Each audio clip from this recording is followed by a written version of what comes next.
I never beheld him in such perfection before. His arms were admirably modeled, and his lower limbs no less superb. I wish to God that my young and talented friend, Chipon, the sculptor. Okay, fine. I have seen the legs of the British Brigadier General. But although men so absolutely fine-looking, and neither as plenty as reasons nor blackberries, the remarkable je ne sais quoi which I alluded earlier might be traced back to his manners, the degree of measured and rectangular precision attending his every move. The friend who introduced me to the general whispered some few words of comment in my ear upon the man. He was a remarkable man, a very remarkable man. Indeed, one of the most remarkable men of the age. He was an especial favorite, too, with the ladies. Chiefly on account of his high reputation for courage. In that fact, he is unrivaled. Indeed, he is a perfect desperado. A downright fire eater, and no mistake. Showed that, I should say, to some purpose in the late tremendous swamp fight, away down south with the Bugaboo and Kickapoo Indians. Bless my soul, prodigies of valor? Sure you've heard of him. He's the man. Man alive, how do you do? Why, how are ye? Very glad to see you indeed. I must say that I was sorry just then for the introduction, as, owing to the whispers and insinuations before said, my interest had been greatly excited in the hero of the Bugaboo campaign. However, the illuminating conversation of the general soon completely dissipated this chagrin. I never heard a more fluent talker or a man of greater general information. However, he forbore to talk upon that subject which was just then most at heart, that is, the peculiarities attending the Bugaboo-Kickapoo War.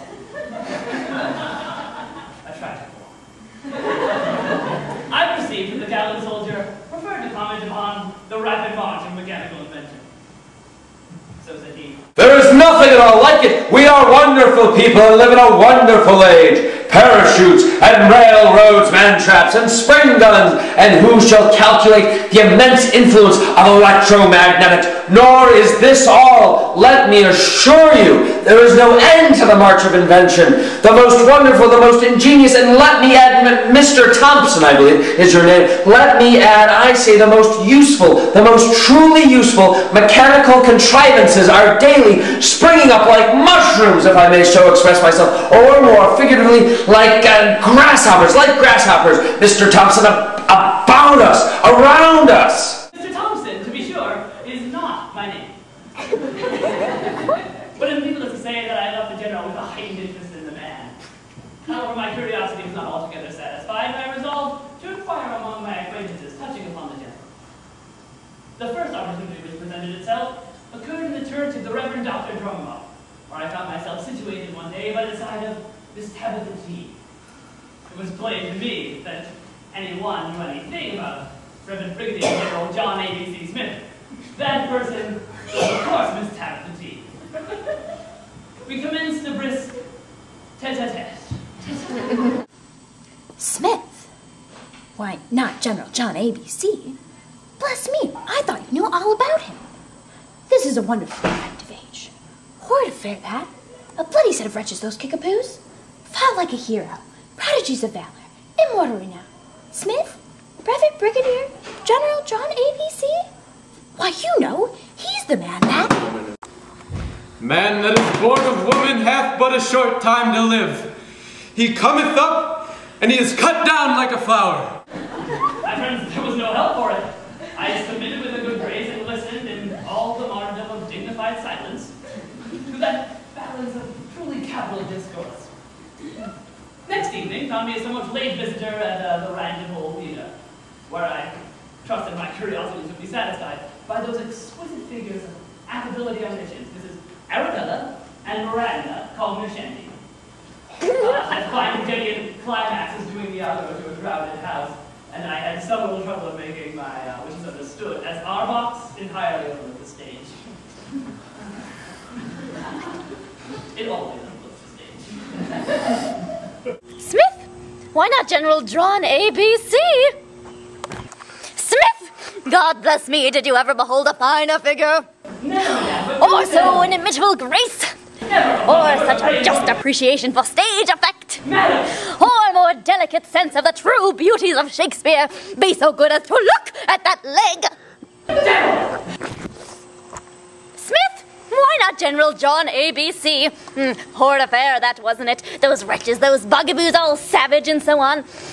But we live in a wonderfully inventive age, don't we? Oh, Smith, great man.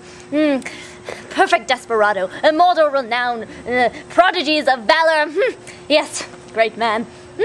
Well, never heard. Bless my soul, why he's the man. Mandragora, nor all the drowsy syrups of the world shall medicine thee to that sweet sleep which thou owedst yesterday. Here roared our climax, just in my ear and shaking his fist in my face in a way that I couldn't stand, and I wouldn't. I took my leave of Mrs. Cognoscenti, went backstage forthwith, and gave the beggarly scoundrel a thrashing I trust he shall remember until the day of his death. At the soiree of that lovely widow, Miss Kathleen O'Trump, I felt no similar disappointment. I soon found myself seated at a card table with my pretty hostess for a V&V. Smith! Oh, why not General John ABC? Horrid affair, wasn't it that? Diamonds, did you say?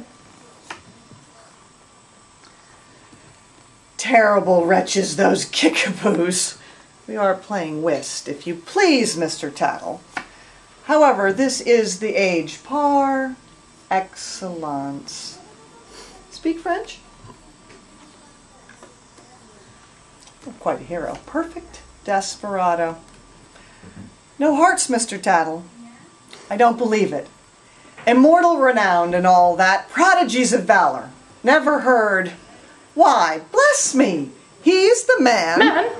Captain Man? Are you talking about Captain Man and the duel? Oh, I must hear. Do tell. Go on. Mrs. O'Trump, do now go on. And go on, Mrs. O'Trump did.